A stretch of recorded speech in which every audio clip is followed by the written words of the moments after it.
we're going to be reviewing this.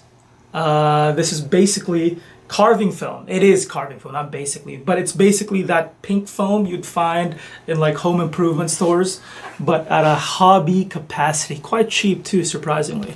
And they're perfect for making rock formation, something you'd put at the bottom of your base. But today we're going to be using them to make walls. Walls for ruins. So yeah, we'll see how that goes. I've never done that before, but wish me luck. So here we are. Please have a respected adult beside you if you're using a knife. Knives like these are incredibly dangerous. I'm just going to lightly cut into it just to remove the plastic. So 10 PCF of density, meaning it doesn't take much to pierce it or even just start scribing on it. PCF means pounds per cubic feet, and 10 pounds, that's not a lot, not at all. In fact, when I was scribing it off, where is it? I already scratched it. So that's just making walls a lot easier. Though out the gate, I noticed that there's powders all over the place. Now my idea is to make this brick wall into 1/35th scale. At least the bricks of it are. And according to the interwebs, 1/35th scale bricks are roughly half an inch long and half as that in about width or height. So it's gonna be rough measuring all that, but we'll make it work. We'll make it work. So I'm gonna reiterate. This is the equivalent of a boy fiddling in the dark. I've never done a brick wall in my life. So I'm just gonna carve out my piece. Here we go. Oh yeah, it's quite easy to cut actually. And don't... Oh. And unsurprisingly, like the pink foam stuff, when you try to snap a piece off, it breaks off the other side of it. So I didn't even trace this, it just broke, so it's perfect. I can just glue it together or have two ruined walls. Perfect, perfect, perfect, perfect. So let's start carving the tall piece first. You'll see what I'm doing the moment I finish.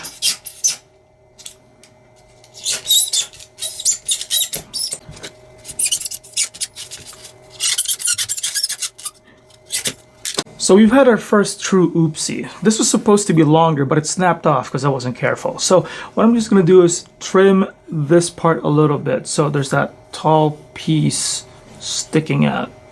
So there we go. This is one part essentially done. I'm just going to trim off some parts like that and to make it look more like plastic or whatever, or foam. And then I'm going to be moving on to carving this next one, which is the bigger wall. So this is going to be the easiest part of it. I'm just going to be carving the edges. Oh, come on. There we go. This wall, told you, it's the easiest. Trimmed and done. Now we have to carve the bricks, the hard part. I don't know if this is the most efficient way, but I started from the corner over here, and every half an inch or so I started marking what would be the bricks. Now it's on to marking it to where it's the height. Oh man, it's gonna be 2.5, I think, 0.25, sorry. Not 2.5, that'd be huge, but yeah. What am I doing? Okay, so what I'm doing seems to be working so far, but it's too early to tell. Basically what I've been doing is I initially traced these bricks here across once I figured out the gaps and how high it would need to be. And then I just started cutting, just a little tiny sort of outline. You can still actually see it. And then I essentially, for both width and length, so right, you can actually see the deeper holes now. I started just cutting two lines parallel to each other, but very close. And because of how brittle this part is, this piece is, the entire middle section of it gives way. So like the middle section between the two parallel lines that I've been carving, two shallow lines at that. So it essentially becomes like this trench.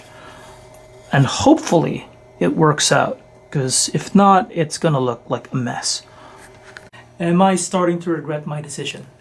A little bit, a tiny bit, as tiny as the 1/35th bricks I'm about to sculpt.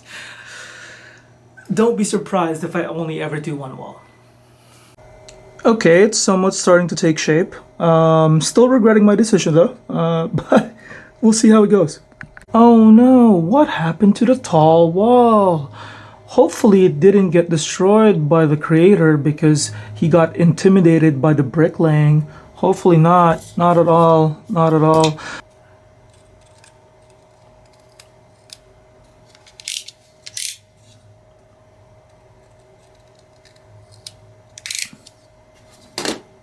Finally, feels like 15 years, really a couple hours. It's done. Yeah, at the very least, the sculpting part of it. Now we're going to be painting it, which is the easiest part. Now come with me as I prime this thing. So we're here outside. We're going to be priming it with black Vallejo. Now we're here outside with two pieces instead of one because I'm going to demo it. If it melts with the aerosol, then I'm going to stop. Nope, no aerosol-induced melting over here. With the brick wall sculpted and primed, we now move on to the easiest part, which is painting. Yes, this is going to be the easiest part. We're going to start off with bright red, Demon Red. For this step, the brush doesn't really matter. My favorite in the store is the monster brush from Army Painter, so yeah, feel free to grab a brush. Any brush. Here we go.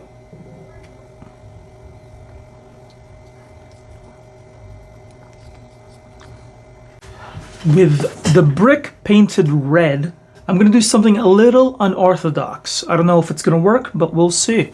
What I'm going to be doing is taking Agrax Earthshade, which is a brown wash, and mixing it with Vallejo Model Color Military Yellow to give it that brownish mustardy look.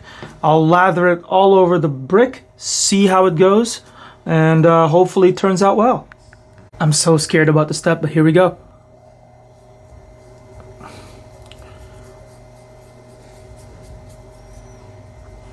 Alright, so the brick wall is beginning to look suitably grungy because it is a ruin. Next up, we're going to be doing is a Agrax Earthshade and light gray mix from Model Color. So we're going to be mixing that, so it's going to be more of a grayish brown wash all over. But this time on a more lighter capacity in some spots, and then a stronger capacity in others to provide it some more randomness. Here we go with the darker one, more brown than gray.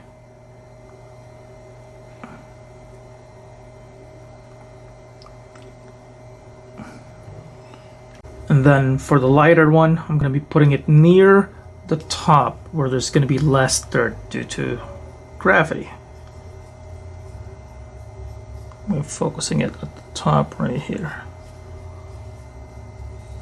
And then for the last set of washes, or wash, it will be just basically pure Agrax, maybe thinned down a little bit, so it's going to be the darkest of them all. I want it to be just around here, but going down more, I mean obviously darker towards the bottom here. So here we go.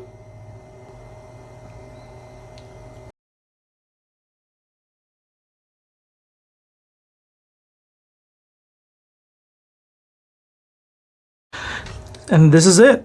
It's basically done. All that work for a brick wall. Oh my goodness. So, is the AK carving foam worth it? The product itself, yes. But if you're going to be using it to carve a wall in 1/35 scale, guys, the Tamiya version, like the actual pre-carved, is less than $10. I'm telling you now, if you're going to be doing a brick wall, just do that. Just use that. But for other purposes, diorama purposes, the carving foam, 100% worth it. Very intuitive to use. Very easy to use. Though a little brittle, so be careful when you're cutting. And just be careful when you're cutting in general. But otherwise, yes, it is worth it unless you're doing a brick wall. So guys, thank you for watching. I will see you guys next time. Bye-bye.